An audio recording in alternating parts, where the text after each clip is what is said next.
Kalau gue tanya siapa pemilik dunia, lu mungkin kira orang-orang yang paling kaya. Ada Elon Musk, Larry Ellison, Mark Zuckerberg, Jeff Bezos, dan lain-lainnya. Tapi faktanya ada dua perusahaan aset management, Vanguard dan BlackRock. Mereka sekarang jadi pemegang saham terbesar di hampir seluruh perusahaan-perusahaan besar di dunia. Lucunya, banyak dari kekuatan itu datang daripada uang investor retail, ya, lewat ETF dan dana pensiun, yang pelan-pelan bikin mereka punya kendali atas perekonomian global. Hari ini kita akan belajar tentang index fund dan gimana index fund udah mengubah sistem ekonomi dunia, terutama di dalam finance, memusatkan kekuasaan ke segelintir orang, dan apa artinya index fund itu buat investor kayak kita, sekalipun kita nggak pegang index fund. Sini gue jelasin kayak anak SD. Semua dimulai di tahun 1970-an. Waktu itu ada orang yang namanya Jack Bogle. Dia ngeliat satu fenomena yang terjadi di dalam dunia investasi. Di mana banyak orang, terutama manajer investasi, yang ternyata mereka tuh kalah ngelawan benchmark. Benchmark itu apa ya? Acuan gitu ya. Mereka bahkan sebagai orang yang harusnya pinter, ya udah belajar finance, udah bisa ngerti segala macam teori ekonomi dan teori finance. Tapi mereka masih kesulitan ngalahin indeks sahamnya. Dan lebih keselnya lagi, orang-orang kan harus bayar fee ya ke para manajer investasi ini. Jadi bayangin orang-orang yang udah kerja keras gitu ya, kasih duit titipin ke manajer investasi, mereka main-mainin, masih kalah sama kalau mereka taruh di indeks. Biaya mahal, returnnya bahkan kalah sama indeks. Kan kasihan. Nah, akhirnya si Jack Bogle ini bikin satu visi gimana dia bisa membantu orang mendapatkan produk yang jujur dan efisien. Dan ini akan jadi kunci dalam pembahasan kita tentang efisiensi. Gimana lu nggak perlu deh tebak-tebakan pilih saham yang mana. Lu cukup beli satu keranjang ibaratnya. Ya, daripada lu pilih telur mana yang bagus, mendingan lu langsung beli semua keranjangnya aja. Lu beli seluruh marketnya aja. Lu beli semua indeksnya aja. Di sinilah muncul index fund yang tujuannya adalah gimana lu bikin satu produk investasi yang murah. Artinya dia itu low cost. Artinya kalau misalnya biasanya manajer investasi dibayar mahal karena mereka harus tebak-tebakan saham mana yang bagus, karena lu cuma perlu beli keranjangnya sehingga costnya bisa jadi murah. Karena manajer investasinya nggak usah terlalu ribet mikirin saham mana yang bagus. Toh dia akan beli semuanya. Dan pastinya ya sistemnya transparan karena kita bisa lihat apa aja yang ada di dalam daripada index fund ini. Dan yang pastinya tujuan dari index fund bukan untuk kalahin market. Bukan. Tapi untuk ngikutin arah geraknya market. Ya, jadi kalau waktu itu dulu persepsi manajer investasi adalah mengalahkan indeks, index fund ibaratnya udahlah kita nggak usah repot-repot mikir mana yang paling bagus, kita beli semuanya aja. Dan yang bikin ini sangat menarik adalah semua ini itu available untuk retail investor. Ya, kalau kita tahu ada dana lindung ya atau yang namanya hedge fund, ini orang-orang yang lebih ekstrim lagi ya. Mereka analisisnya lebih tidak konvensional. Mereka biasanya hanya available atau tersedia bagi para investor institusional. Tetapi kalau kita ngomong index fund karena harganya yang murah, fee yang rendah, ini bisa terjangkau oleh retail investor. Orang-orang awam, orang-orang biasa yang bahkan nggak ngerti tentang investasi. Nah, index fund ini mulai berubah bentuk di tahun 1990-an. Di mana waktu itu ada revolusi yang namanya ETF. ETF itu singkatan dari Exchange Traded Fund. Basically, kalau misalnya di ETF, kita bisa langsung beli layaknya seperti saham. Jadi ada order booknya, teman-teman. Beda sama kayak reksadana atau mutual fund. Dimana kalau kita mungkin di Indonesia, kita nggak terlalu ramai nih ETF. Jadi by the way, teman-teman bisa lihat ya, dalam sekuritas kalian, kalau kalian bisa ETF tuh ada. Tapi sangat tidak liquid ya kalau di Indonesia. Sedangkan kalau di luar, semenjak 1990-an, ETF ini menjadi satu produk yang lebih menarik bagi para investor. Karena nggak ribet, ibaratnya mereka bisa langsung beli di market dan mereka bisa langsung jual di market. Pastinya dengan adanya ETF, ini bikin semuanya menjadi jauh lebih liquid, ya kan? Karena orang bisa transaksi selama jam bursa buka, mereka bisa beli ETF-nya dan jual. Dan ETF ini, Exchange Traded Fund ini akan selalu mengacu kepada index fund-nya. Ya, jadi secara underlying-nya tetap sama. Underlying itu berarti saham-saham yang dipegang oleh index fund-nya ini. Dan sebenarnya ini yang bikin semuanya ini begitu menarik buat para investor kecil ya. Ada yang waktu itu era V-War ya. Jadi perusahaan-perusahaan manajer investasi yang punya index fund, mereka berlomba-lomba gimana bisa kasih biaya yang murah untuk para investor. Karena kan mereka cuma perlu beli keranjang, mereka nggak usah tebak-tebakan saham ya. Dan untuk menarik retail dan menarik uang-uang investor global masuk, ya mereka harus turunin fee-nya. Dan ini is a big win. Karena yang dari dulunya ya fee management investasi itu mahal, ya lama-lama mereka akan berkompetisi untuk dapetin semurah mungkin. Bahkan kompetisi ini bikin biaya buat index fund itu gue bisa bilang hampir nol. Nah, semenjak 1990-an, ETF, terutama index fund secara spesifik, itu bertumbuh dengan sangat pesat. Ya, kalau kita ngeliat sekarang top asset managers seperti BlackRock, ya, seperti Vanguard, ya. By the way, Jack Bogle tadi yang gue kasih tahu ceritanya, dia adalah pendiri dari Vanguard, ya. Dan ini menjadi dua perusahaan aset manager terbesar di dunia. Dan ya sama seperti yang tadi gue bilang tentang index fund, mereka nggak pilih tebak-tebakan, mereka nggak tebak-tebakan sektor, mereka nggak tebak-tebakan saham, mereka beli semuanya. Mereka beli lintas sektor. Gue ngomong mereka beli tech companies, ya, mereka beli banking, ya, mereka beli energi. Jadi mereka nggak terlalu peduli ibaratnya dengan sektor-sektor yang mereka punya, selama mereka adalah bagian dari indeksnya, bagian dari memang perusahaan-perusahaan besar di dalam bursa Amerika Serikat. Nah, yang bikin ini menarik dan yang sebenarnya kita pengen lebih banyak bahas juga adalah ketika mereka nggak tebak-tebakan saham dan mereka nggak tebak-tebakan sektor, artinya mau nggak mau mereka akan pegang dua perusahaan yang sebenarnya kompetitor langsung maupun kompetitor tidak langsung. Contohnya kita ngomongin banking ya. Kalau di Amerika mereka pegang misalnya JP Morgan, tapi mereka juga pegang Bank of America, gitu ya.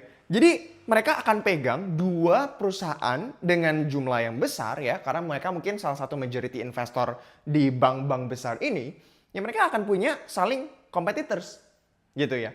Dan ini nggak cuma di banking, di tech, di energy, di consumer ya, di segala jenis. Karena ingat, balik lagi tujuan dari index fund itu bukan milih-milih tebak-tebakan saham yang bagus, tetapi membeli semua keranjangnya. Nah, logikanya akan sedikit berubah. Kalau dulu kita mikir kita harus mengalahkan kompetitor untuk menang.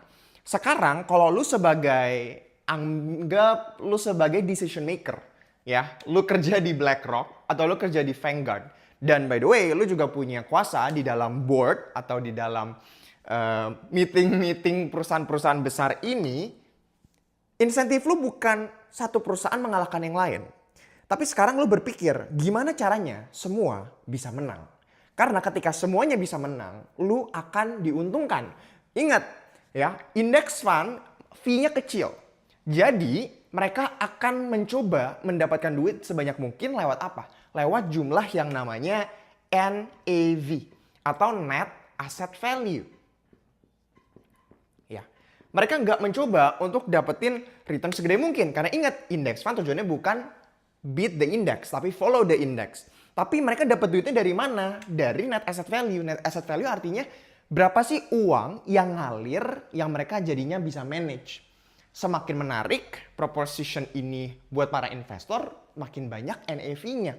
Ya, kemarin gue ada sempat nonton satu podcast juga menarik ya dari Pak Josh ya, foundernya Shalendra Capital di Indonesia, salah satu reksadana terbesar.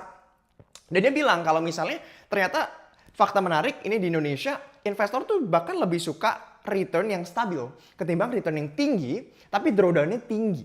Ketika drawdown itu artinya dia naik bisa potensinya tinggi nih, tapi turunnya juga bisa gede. Ya, bisa tiba-tiba dalam sebulan minus 20%. Nah, ini bikin investor tuh gonjang-ganjing. Ya, mereka lebih prefer naik yang nggak gede tapi stabil, ya. Dan ini akhirnya NAV-nya naik. Tapi kalau misalnya drawdown-nya tinggi, NAV-nya atau uangnya di-manage sama si manajer investasinya bisa jadi menurun. Dan ingat, mereka dapat duit dari fee-nya. Nah, jadi kalau tujuan mereka adalah menaikkan NAV atau Net Asset Value setinggi mungkin. Ya, dan caranya adalah gimana semua companies bisa grow. Jadi ini thought prosesnya perusahaan-perusahaan yang besar ini. Nah, dengan insentif yang berubah, yang tadinya gimana kita bisa menang lawan kompetitor lain, dan sekarang kita pengen semua perusahaan ikut bertumbuh, akan ada perbedaan dalam efek sistemik. Ya, mau nggak mau karena uang akan berpindah. Ya, yang tadinya banyak orang mikirnya active fund, atau active fund ini adalah perusahaan-perusahaan investasi yang memang dia stock picking atau dia pilih saham mana yang bagus. Tapi sekarang masuknya ke index fund, ini akan menciptakan satu perubahan dalam sistem finance-nya, terutama kita ngomong di Amerika Serikat, tapi juga eventually global. Yang pertama ya pastinya persaingan, ya kompetisi bisa jadi agak lebih lunak. Ya, karena memang insentifnya adalah bukan supaya kita mengalahkan satu sama lain, tapi gimana semuanya bisa menang. So, strategi dalam memenangkan ini akan berbeda. Dan pastinya perusahaan-perusahaan asset management tadi akan punya voice atau suara yang besar dalam menentukan strategi perusahaan. Mungkin nggak secara langsung, tapi secara dalam advisory, ya, dalam meeting-meeting mereka. Yang kedua, ya harga mungkin cenderung akan, harga buat konsumen ya, akan stabil. Dalam arti ketika misalnya fokus mereka bukan saling mengalahkan satu dengan yang lain, ya, yang investor management, yang asset management investors ini ngelihat, gimana kita bisa bertumbuh dengan stabil, ya, bukan grow secara gila, tapi bertumbuh dengan stabil, supaya NAV tadi nggak turun dengan drastis. Yang ketiga, ya kita ngomongin dari sisi inovasi, ya mungkin akan sedikit lemes. Ya, mungkin of course gue nggak mencoba ini bilang ke semua companies, tapi ketika lu nggak punya insentif untuk saling outperform satu sama lain, ya bikin orang jadinya semakin business as usual aja. Ya. Tapi gue percaya bahwa banyak perusahaan tetap punya satu visi bagi setiap perusahaan mereka untuk bisa bertumbuh dengan cepat. Tetapi ini kita ngomongin secara sistemik gitu ya. Insentifnya berubah sehingga strateginya akan berubah. Ya, kita ngomongin strategi dari para investor-investor asset management yang jualan index fund ini. Gue kasih ibaratnya, bayangin lu punya liga sepak bola, ya kan? Tapi owner dari setiap klubnya itu orang yang sama. Akhirnya liga itu tujuannya bukan siapa yang punya tim paling jago. Tapi gimana lu bisa punya pertandingan-pertandingan yang paling seru, yang paling banyak dramanya. Karena goal lu adalah untuk meningkatkan entertainment value daripada satu liga itu. Yang dimana lu sendiri yang punya liganya, lu sendiri yang punya semua timnya. Nah itu yang akan terjadi ketika ada satu perusahaan yang memang, atau beberapa segelintir perusahaan yang punya seluruh keranjangnya. Yang penting permainannya seru, yang penting semuanya bayar tiket dan semuanya diuntungkan. Nah, karena para asset manager ini pegang duit yang sangat banyak, triliunan dolar, mau nggak mau mereka akan punya say. Mereka akan punya voice, mereka akan punya suara di dalam pertemuan-pertemuan dari para perusahaan-perusahaan besar yang mereka punya ini. Sehingga ya mereka dapat kursi di ruang rapat. Ya, artinya asset managers ini mereka punya pengaruh dalam corporate action. Ya, kita lagi ngomongin aksi-aksi yang bisa mengubah trajektori atau proyeksi dari satu perusahaan. Kita bisa ngomongin apa sih strategi bisnis, ya. Kita bisa ngomongin merger, ya, and acquisition, ya. Kita ngomongin buyback, ya. Ini perusahaan-perusahaan besar ini, asset managers ini akan punya say yang signifikan, yang akan didengarkan dari dalam forum-forum rapat ini. Makanya nggak heran juga gitu ya, kalau teman-teman ingat beberapa waktu yang lalu ramai tentang ESG. Ya, ketika semuanya akhirnya ESG, dan kita tahu dunia mengarah ke ESG, tapi waktu itu dulu sempat overhype tentang ESG, ya, tentang dulu namanya DEI, Diversity, Equity, and Inclusion, sehingga semua ya satu corporate Amerika itu punya culture yang diubah, ya, karena ada agenda-agenda khusus dari segelintir perusahaan ya untuk membawa kayaknya culture-nya harus dibawa ke sini, harusnya dibawa ke situ. Nah, ini sesuatu yang memang menjadi efek dari sistemik gitu ya, karena ada perusahaan-perusahaan besar yang punya influence di dalam board meetings mereka. Ya, tapi kita tahu itu cuma sesaat, di saat recently kita punya krisis energi, ya ESG itu udah nggak terlalu ditekanin lagi. Ya, kita ngomongin tentang CPO misalnya ya, crude palm oil ya, sawit yang dulu digencar-gencarin sama European Union, EU, sekarang mulai dilonggarin karena harga alternatifnya mulai mahal ya. Sama juga di dalam energi gitu ya. Sehingga memang ada at the end of the day ya balik lagi ke situasinya siapa yang mau diuntungkan dan policy apa yang mau dibikin. Dan it's a truth yang memang banyak orang tahu bahwa mereka punya banyak lobby ya, mereka melobi para industry leaders sehingga mereka punya say dalam policy-policy yang government lakuin. Nggak heran kalau misalnya ada forum-forum besar ya, orang-orang yang menjadi CEO dari para index fund ini, dari para asset managers ini diundang ya, sangat dihargai pendapatnya dalam apapun. Ya, kalau kita ngelihat juga untuk kripto gitu ya, ketika BlackRock masuk ya, ketika Vanguard masuk bikin ETF Bitcoin dan semuanya. Ya, kita tahu juga ya, itu geser harga-harga Bitcoin gitu ya, naik. Ya, jadi asset manager ini punya pengaruh, punya influence yang sangat besar di dalam kenaikan atau penurunannya saham atau aset-aset investasi. Sekalipun mereka nggak yang benar-benar make all the decisions, tapi ya karena influence sangat besar. Nah, ketika mereka sebenarnya menggelontorkan dana ke perusahaan-perusahaan besar ini, sebenarnya kan itu bukan sepenuhnya duit mereka ya. Jadi sebenarnya sistemnya itu proxy voting. Artinya sebenarnya ya voting-voting ini juga dilakuin oleh orang-orang yang taruh duit ke dalam index fund. Tapi mungkin banyak orang nggak terlalu peduliin ya, karena mereka cuma beli doang gitu ya. Dan ya mereka mewakilkan ya para index fund ini making decisions ya, agree, disagree ya dalam setiap rapat-rapat yang krusial dalam perusahaan-perusahaan ini. Dan of course ini akan sangat ngefek ya ke hal-hal ini, dan kita ngomongin tentang governance juga. Ya siapa aja yang dicabut CEO-nya, ya board-nya siapa yang harus dimasukin ya, harus yang lebih suka environment atau enggak ya, yang punya agenda-agenda apa ya, mau nggak mau itu adalah sesuatu yang memang terjadi ya, terutama dalam corporate America. Tapi ini juga sebenarnya bikin satu hal yang namanya resiko sistemik ya, systemic risk. Systemic risk.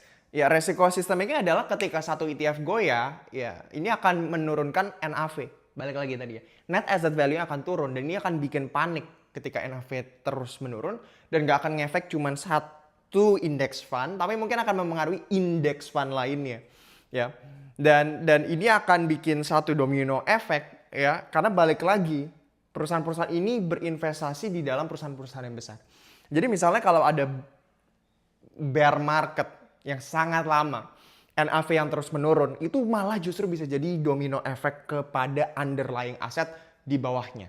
Nah, kekuatan yang mereka punya diam-diam ini bikin gue mikir, kalau BlackRock dan Vanguard bisa atur arah pasar, arah ekonomi lewat ETF index fund mereka, salah satu cara paling simple buat gue bisa ikut duduk di meja itu adalah ya simply beli ETF-nya mereka. Dan sebenarnya sekarang kita nggak perlu jadi investor yang punya duit banyak untuk bisa duduk di meja yang sama. Di Ajaib Alpha kita bisa langsung beli ETF global yang dihandle sama perusahaan-perusahaan kayak BlackRock dan Vanguard ini. Plus saham-saham US juga kayak Nvidia, Apple, Tesla, bahkan sampai ratusan aset kripto lainnya kayak Bitcoin dan Ethereum. Buat ETF dan saham US kita bahkan bisa belinya tuh fractional shares. Jadi budgetnya bisa ngikutin sesuai dengan kantong kita. Buat trader kripto yang aktif, ada fitur futures di mana kita bisa leverage sampai 25 kali. Jadi kalau kita bisa manage risk dengan baik, bisa jadi kesempatan yang baik buat kita. Ada juga edukasi dan riset yang terkurasi. Jadi kita nggak make decision based on FOMO doang atau feeling doang, tapi berdasarkan data yang kita bisa pelajarin di platformnya langsung. Pastinya Ajaib Alpha udah berizin dan diawasi oleh OJK dan Bapepti. Jadi kita nggak perlu ragu lagi. Nah, kalau lu mau mulai bisa langsung daftar di Ajaib Alpha pakai kode Jason Ajaib. Dan kalian bisa dapetin cashback promo khusus buat pengguna baru. Tinggal klik link di deskripsi aja. Ingat ya, investasi itu berisiko dan ini video buat edukasi, bukan ajakan jual beli. Jadi keputusan investasi di tangan pribadi masing-masing. Nah, kelihatannya index fund ETF ini tuh sangat-sangat OP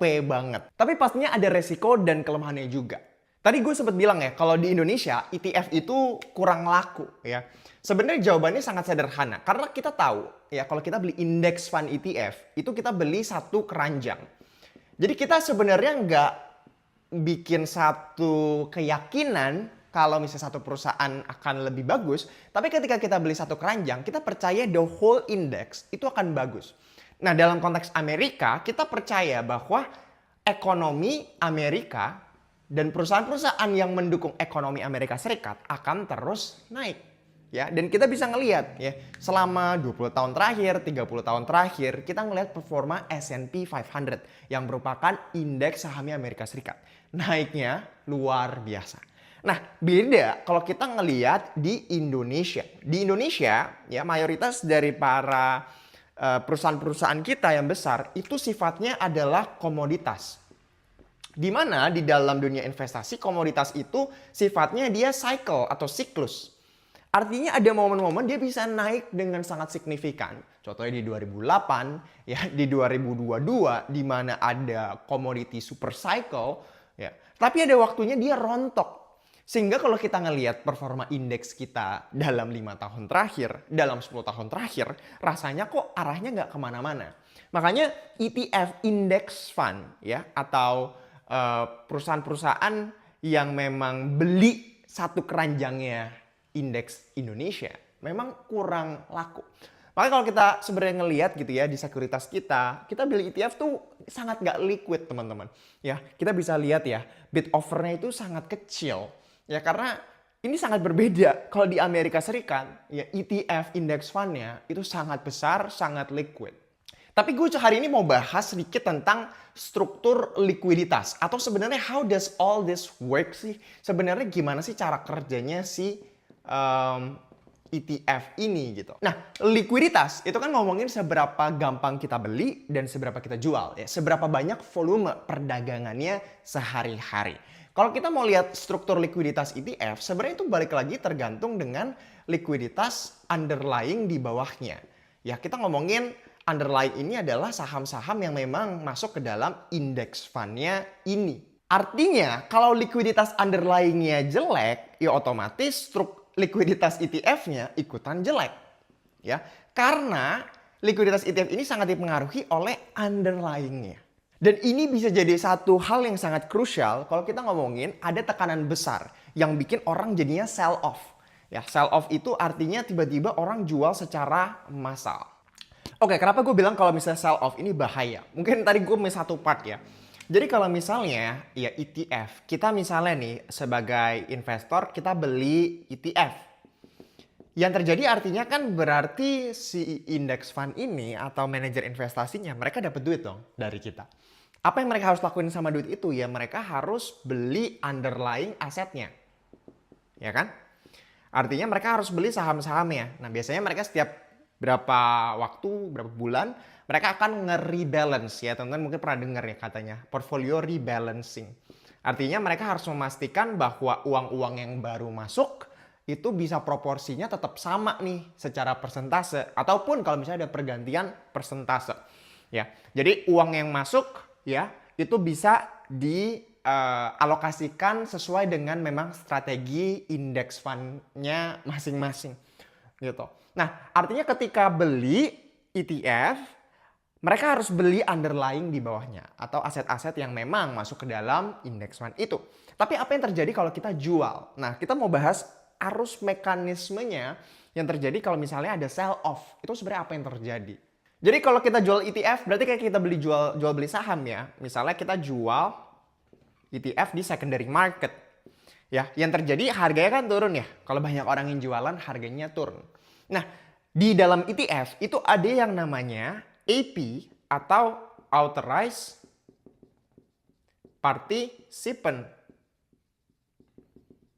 Nah, Authorized Participant ini contohnya adalah seperti bank investasi, ya, bank investasi atau broker-broker dealer, ya, seperti kita ngomongin ya JP Morgan, Goldman Sachs, ya, Citigroup, ya, mereka adalah para yang kita sebut authorized participant yang tujuannya ya mereka itu adalah yang meng-create dan yang meredeem ETF ini.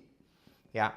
Jadi ketika bisa dibilang mereka semacam yang membantu memberikan jasa lah ya ke para index fund ini untuk mempermudah orang-orang kayak kita bisa beli ETF. Jadi biasanya para AP ini mereka akan ngumpulin unit ETF dari secondary market. Terus AP ini bakal tukerin unit ETF mereka ya ke issuernya ya, issuer dari ETF yaitu manajer investasinya ya untuk dapetin underlying dari para saham-saham underlyingnya ini ya sesuai dengan portfolio ETF-nya.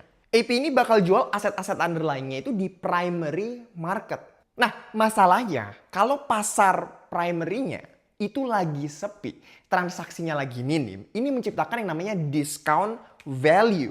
Discount value artinya misalnya value dari ETF-nya segini, tapi harga marketnya itu jauh di bawah value dari para underlying ETF-nya, sehingga ini menciptakan diskon.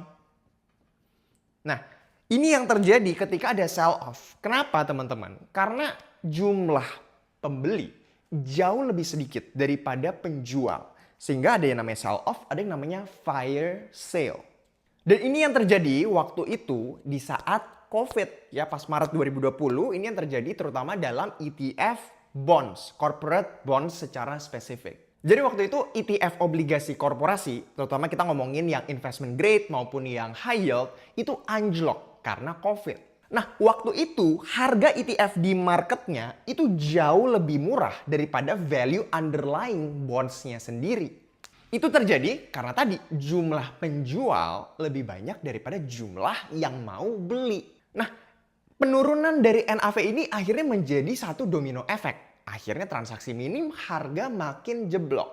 Waktu itu hampir nggak ada liquidity, tapi waktu itu The Fed atau Bank Sentral Amerika Serikat melakukan intervensi, membeli obligasi-obligasi korporasi ini untuk mengurangi kepanikan di dalam market. Karena kita tahu, ya ketika ada panik terjadi satu market, itu akan nyebar kemana-mana. Dan basically akan menciptakan chaos yang jauh lebih besar daripada masalahnya.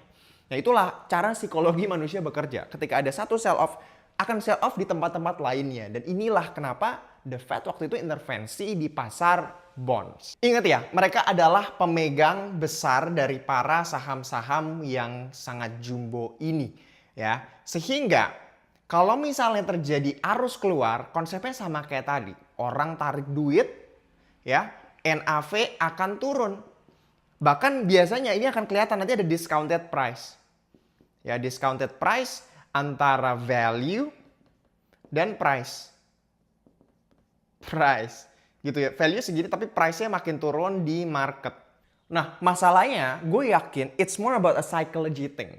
Manusia, we are following what other people do. Ya, kita itu punya bias yang namanya herd mentality. Kita ngikutin apa yang banyak orang lakuin. Ketika ada panic shock terjadi di satu ETF, let's say, ya ini semoga tidak terjadi di VOO, ya di Vanguard punya. Ya, mungkin akan nyebar ke SPY, ini akan nyebar ke ETF index fund lainnya. Ya ingat, manusia itu bergerak dengan psikologi. Ketika ngeliat ada satu panik, semua orang jadi panik. Begitu semua orang panik, orang-orang lain makin banyak, makin panik dan makin sell off. Dan ini bisa menjadi resiko yang kita harus waspadai ya ketika ada liquidity. Karena kita harus ingat index fund ini yang jumbo, mereka pegang tuh triliunan dolar. Jumlah yang sangat besar. Dan ketika NAV selama ini selalu naik. Karena thankfully indeks saham Amerika terus naik over the last 20 years. Tapi apa yang terjadi ketika kita ngelihat bear market? Ketika kita ngelihat harga indeks saham turun terus selama 5 tahun berturut-turut. Kalau kita ngelihat tahun 2000-an ketika bubble dari .com terjadi. Ketika kita ngelihat seperti waktu Great Depression, apa yang akan terjadi ketika liquidity ketarik dengan begitu signifikan? Karena nggak menarik, harganya turun terus. Bisa jadi ini menjadi resiko sistemik yang kita perlu waspadai. Walaupun itu nggak menutup kemungkinan the magic of ETF yang kita rasain sekarang. Ya, low cost, transparan, enak banget. Udah lu bisa ngalahin majority of foreign institutional investors ya kalau di luar. Orang awam nggak ngerti tinggal dollar cost averaging nyicil S&P 500 gitu kan dan dapetin return yang luar biasa ya itu akan menjadi satu hal yang bagus buat orang-orang. Bahkan biayanya, kalau teman-teman perhatiin, index fund itu bisa 0,1%. 0,08% per tahun. Bayangin, murah banget dan kita bisa langsung beli satu keranjang. Tapi ingat, tetap ada risk yang kita harus perhatiin. Dan kalau kita ngeliat sekarang ya, S&P 500 itu lebih dari, itu udah belasan persen saya ingat gua. Itu dipegang oleh yang namanya Magnificent Seven. Perusahaan-perusahaan yang jumbo kayak Nvidia, Microsoft, ya, Apple, Meta, mereka punya proporsi yang sangat besar dalam S&P 500. Jadi ada resiko yang gue bilang concentration risk juga. Ya, karena sekarang mungkin narasinya lagi AI, jadi semua yang tech companies yang berhubungan dengan AI lagi naik. Tapi apa yang terjadi ketika, let's say ada downturn, apa yang akan terjadi terhadap indeks Amerika Serikat, S&P 500, dan juga indeks fund ETF. Nah, teman-teman bisa coba untuk pelajarin sendiri. Oke, kalau misalnya kayak gitu, gimana sih strategi kita untuk ke depannya sebagai investor? Gue kasih tips-tips yang sederhana aja. Pertama, kita harus ngerti dulu, pahami mesin ETF. Ya, mungkin kalau teman-teman udah nonton videonya sampai sini, teman-teman udah ngerti how ETF works. Kenapa orang suka index fund dan lain sebagainya. Tapi teman-teman bisa terus pelajari news apa yang terjadi ya dalam dunia ETF. Ya, kedua juga teman-teman bisa belajar tentang AP-nya tadi, authorized participant. Siapa sih orang-orang yang sebenarnya membantu liquidity dalam index fund ETF ini. Kemudian kita harus pastinya kalau kita pahami mesin ETF, kita lihat underlying asetnya. Ya, karena nggak semua ETF itu punya performa yang bagus. Ada yang mengacu ke S&P 500, ada yang mengacu ke emerging markets, ada yang mengacu ke global markets. Jadi perhatikan underlying aset dari ETF-ETF yang kita beli. Cek juga teman-teman compositionnya. Ya, komposisi dari para ETF ini. Majority dari ETF itu dia market cap weighted. Artinya apa? Artinya proporsi siapa yang punya berapa persen itu tergantung dengan market cap-nya. Kalau Nvidia market cap-nya let's say 3 triliun dolar dan misalnya ada perusahaan lain yang market cap-nya cuma 10 miliar dolar, ya pasti persentasenya akan lebih gede di Nvidia. Tapi kita sebenarnya juga bisa explore bukan cuma market cap weighted tapi eco weighted. Eco weighted berarti kita nggak ngelihat dari sisi market cap atau valuasi dari perusahaannya, ya, tapi kita mau coba ilangin concentration risk tadi, di mana S&P 500 banyak persentase itu dipegang sama Magnificent Seven atau perusahaan-perusahaan top 7 di S&P 500. Kemudian kita cek yang pastinya adalah NAV-nya teman-teman ya. Kita ngelihat aset under management-nya berapa ya. Berapa sih uang-uang yang dikelola sama ETF-nya? Semakin besar jumlahnya tentunya semakin aman ya, karena ya size yang dikelola lebih besar, lebih aman.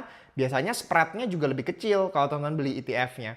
Kalau spread itu adalah selisih antara harga beli dan harga jual. Semakin sempit, semakin kecil, semakin bagus karena itu artinya liquid diperdagangkan di pasar. Kemudian cek juga struktur dan biayanya ya. Of course kalau kita beli indeks fund yang murah-murah, yang dana kelola gede ya kayak SPY, VOO, QQQ ya, mungkin biayanya akan rendah. Tapi ada juga ETF-ETF lain ya yang agak lebih unik, yang AUM-nya lebih kecil. Itu mungkin fee-nya akan berbeda. Jadi pelajari semua itu. Setelah ngelakuin ini semua, buat gua jawabannya simple dan gua harus ulang lagi, jangan pernah all in tapi diversifikasi. Yes sih, lu beli satu keranjang, lu udah diversify. Tapi sebenarnya lu juga bisa ilangin resiko dari company yang mengisunya. Misalnya lu nggak cuma pegang ETF di satu company, let's say di SPY doang, tapi lu pegang VOO misalnya. Lu pegang beberapa ETF gitu kan. Lu diversifikasi. Lu juga bisa lakuin diversifikasi secara sektor. Ya, lu bisa beli nggak cuma market Amerika, lu bisa beli MSCI-nya China, let's say MSCI-nya India misalnya gitu. Lu bisa beli sebenarnya indeks dari negara-negara lain. Kalau lu pengen mendiversify risk lu, ngomongin secara geopolitik, ya, ngomongin secara makro. Bahkan lu bisa lakuin itu lintas sektor secara lu beli energi, lu mungkin mau beli yang renewable, lu mau beli yang kotor, ya, lu mau beli tech companies, lu mau beli entertainment companies, ya, lu bisa lakuin itu juga lintas sektor. Jadi banyak strategi yang kita bisa lakuin yang bikin kita lebih nyaman dalam beli ETF. Dan ya pastinya kita perhatiin terus ya NAV-nya ya dari setiap ETF yang kita punya. Ada inflow kah, ada outflow kah, seberapa banyak uang masuk dan seberapa banyak uang keluar, karena kita akan selalu dapat update-nya. Mereka akan kasih laporan biasanya. Jadi kita bisa perhatiin itu juga. Mungkin nggak usah yang terlalu intens, tapi tadi kita tahu dan kita aware of what's going on. So ETF itu ada jadi tulang punggung dalam dunia modern finance, terutama di Amerika Serikat. Terutama kita ngomongin index fund secara spesifik. Nah, teman-teman, kita bisa nunggangin this very efficient, low cost, transparent investment vehicle. Tapi ada juga risiko-risiko yang tadi kita udah pelajari. Yang penting kita ngerti mesinnya gimana, cara kerjanya gimana, kita pahami dan kita manfaatkan sebaik mungkin sesuai dengan profil resiko kita masing-masing. Tapi gimana pendapat kalian sama index fund ETF? Ya, mungkin boleh coba tulis di komen. Dan kalau kalian punya ide-ide topik lain menariknya yang kalian mau request gua buat jelasin, boleh tulis di komen juga. Dan kalau kalian enjoy video-video kayak gini, jangan lupa like, comment, dan subscribe. Dan see you in the next video.